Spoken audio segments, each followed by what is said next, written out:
Assalamualaikum warahmatullahi wabarakatuh. Perkenalkan, kami dari kelompok 15 kelas A.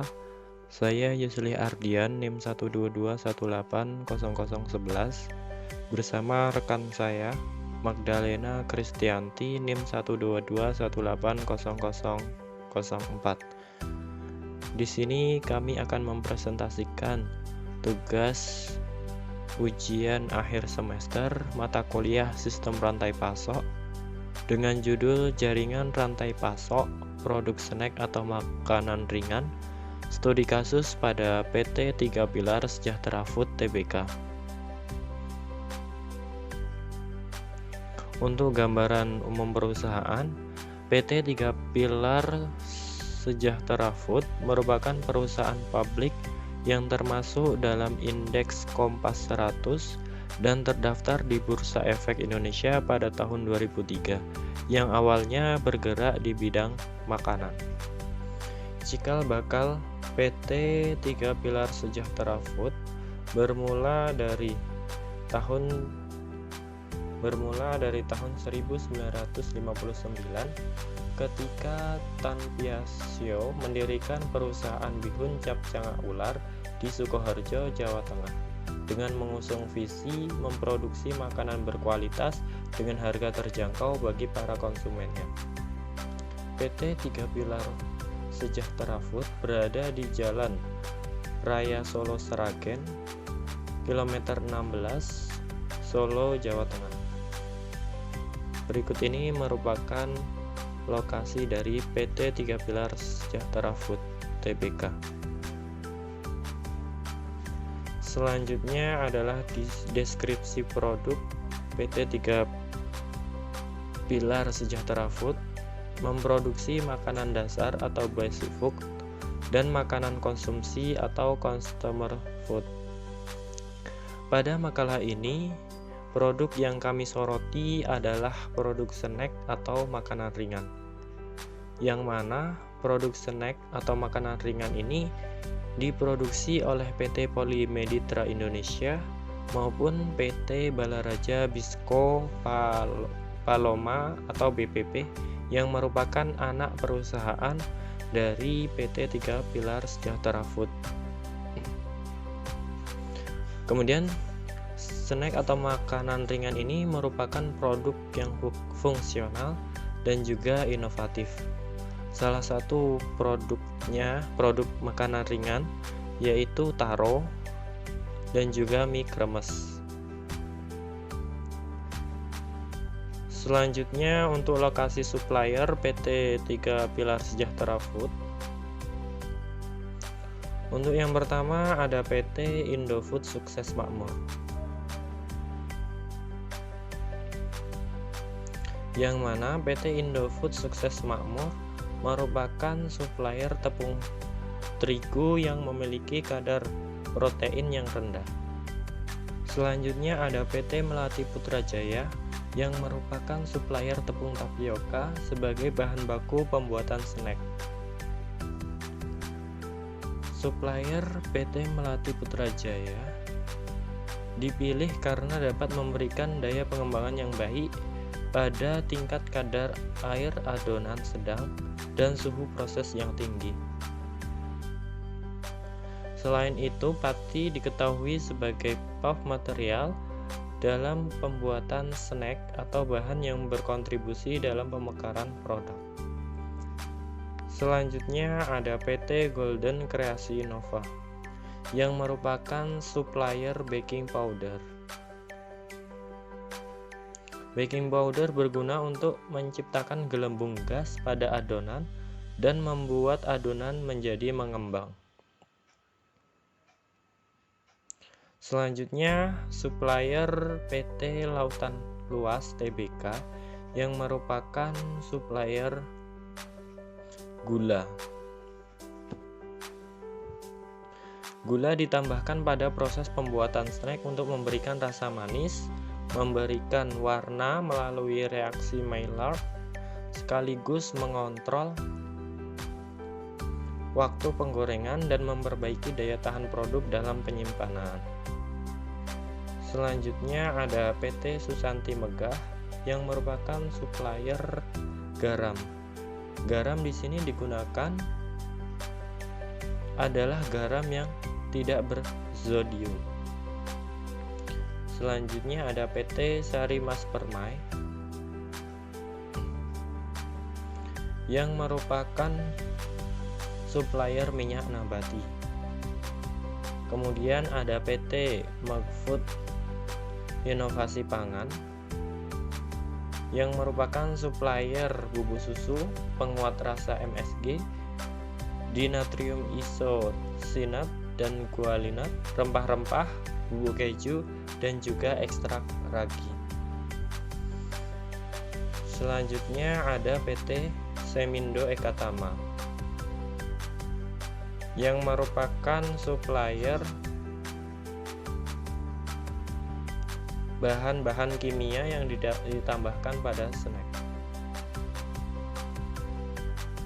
Nah, itu tadi merupakan supplier dari produk snack atau makanan ringan pada PT 3 Pilar Sejahtera Food. Selanjutnya adalah lokasi fasilitas produksi.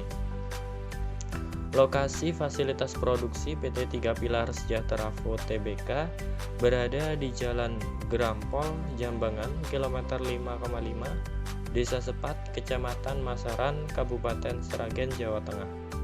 Menempati bangunan seluas kurang lebih 9.072 km persegi dan lahan seluas 25 hektar. Dengan bangunan utama yaitu 4 unit produksi, 1 unit boiler, dan 1 unit bangunan kantor utama. Selanjutnya akan dijelaskan oleh teman saya. Kemudian, saya akan menjelaskan mengenai lokasi distribusi. Terlihat di layar merupakan jaringan distribusi dari TPSF Group. Untuk sekarang, perusahaan ini mempunyai kurang lebih sekitar 74 grup distributor yang tersebar di 171 kota yang terdapat pada beberapa pulau di Indonesia, yaitu 38 di Pulau Sumatera, 18 di Pulau Kalimantan, dan lainnya, dengan total sekitar 193.568 outlet. Lalu kemudian masuk pada lokasi wilayah target penjualan. Nah, sebelumnya perusahaan selalu memastikan bahwa produknya dapat menjangkau konsumen secara luas. Untuk dapat mewujudkan hal-hal tersebut, perusahaan melakukan beberapa strategi dan pemasaran. Strategi dan pemasaran sendiri dikategorikan kembali berdasarkan role dan target market untuk setiap kategori produk yang dimiliki, baik untuk anak-anak, remaja, atau orang yang sudah bekerja, atau yang lainnya. Selain itu, perusahaan juga menetapkan metode push and pull. Terlepas itu, dalam mengembangkan pasar domestik didukung oleh satu grup distributor yang dimiliki oleh perusahaan tersebut pada tiap pulau yang sudah ditetapkan. Pertumbuhan jumlah kota jaringan distribusi yang dicangkup oleh perusahaan menjangkau lebih dari 119 kota di Indonesia, yang terdiri dari multidistributor, grosir, pengecer, supermarket, dan minimarket, serta yang lainnya. Lalu kemudian masuk pada bagian supply chain. Nah, sudah dijelaskan sebelumnya oleh saya dan teman saya mengenai lokasi supplier, fasilitas produksi, distribusi, dan lainnya. Nah, dari penjelasan tersebut dapat dibuat sebuah jaringan supply chain dari TPSF Group, di mana untuk nomor 1 hingga nomor 8 merupakan supplier dari TPSF Group, lalu untuk nomor 9 sendiri merupakan TPSF Group, yang merupakan perusahaan produksi yang menghasilkan berbagai produk makanan ringan. Lalu untuk nomor 10 hingga 14 merupakan lokasi distributor yang telah ditetapkan yang tersebar di seluruh Indonesia. Untuk nomor 15 hingga 21 merupakan lokasi wholesaler. Untuk nomor 22 hingga 26 merupakan lokasi retailer, dan untuk nomor 27 yaitu merupakan konsumen akhir yang termasuk anak-anak, remaja, usaha catering, dan lainnya.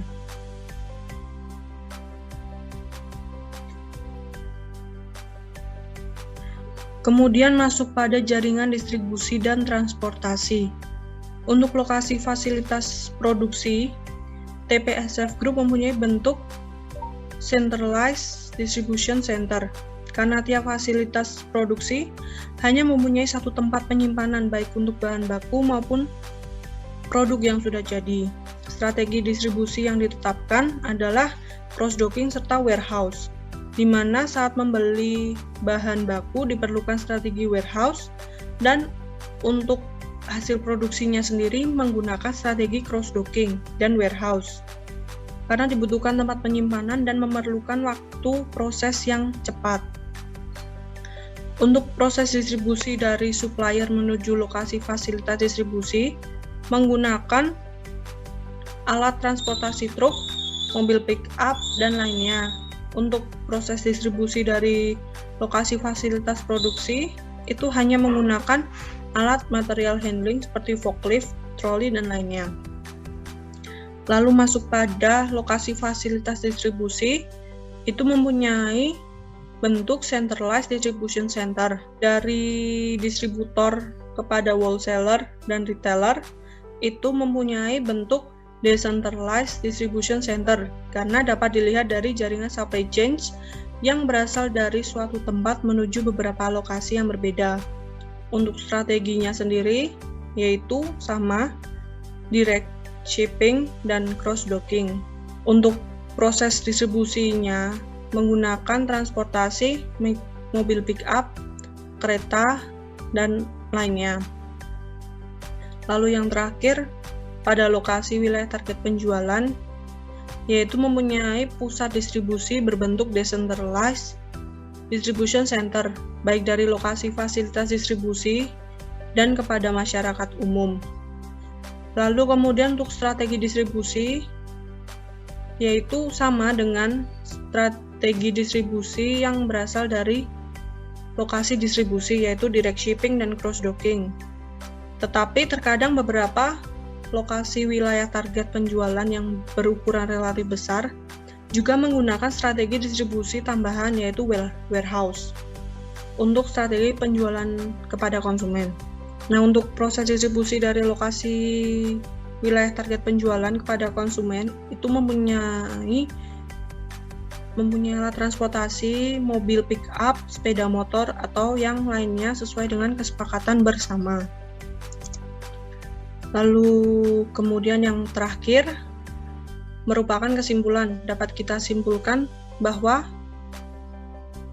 yang pertama, PT 3 Pilar Sejahtera Food atau TPSF merupakan perusahaan publik yang terdaftar di Bursa Efek Indonesia dan awalnya bergerak dalam bidang makanan yang berjalan hingga sekarang dan mengembangkan ke arah lainnya. Dan sekarang perusahaan tersebut mempunyai produksi makanan dasar dan makanan konsumsi. Untuk makanan ringan dari perusahaan ini merupakan golongan functional product. Lalu yang kedua, perusahaan mempunyai lokasi fasilitas produksi di Jalan Grampol, Jambangan, KM 5,5, Desa Sepat, Kecamatan Masaran, Kabupaten Sragen, Jawa Tengah. Lalu kemudian PT TSFS juga mempunyai beberapa supplier dalam memasok kebutuhan bahan baku. Selain itu, perusahaan ini juga mempunyai 74 grup distributor di 171 kota yang tersebar di Indonesia dengan total sekitar 193.568 outlet. Perusahaan ini mempunyai beberapa strategi dan cara pemasaran pada produk mereka sesuai dengan tujuan dan target mereka di samping mengandalkan distributor. Demikianlah presentasi dari kelompok kami. Terima kasih atas perhatiannya. Kami mohon maaf apabila ada kesalahan kata yang kurang berkenan. Kami akhiri. Wassalamualaikum warahmatullahi wabarakatuh.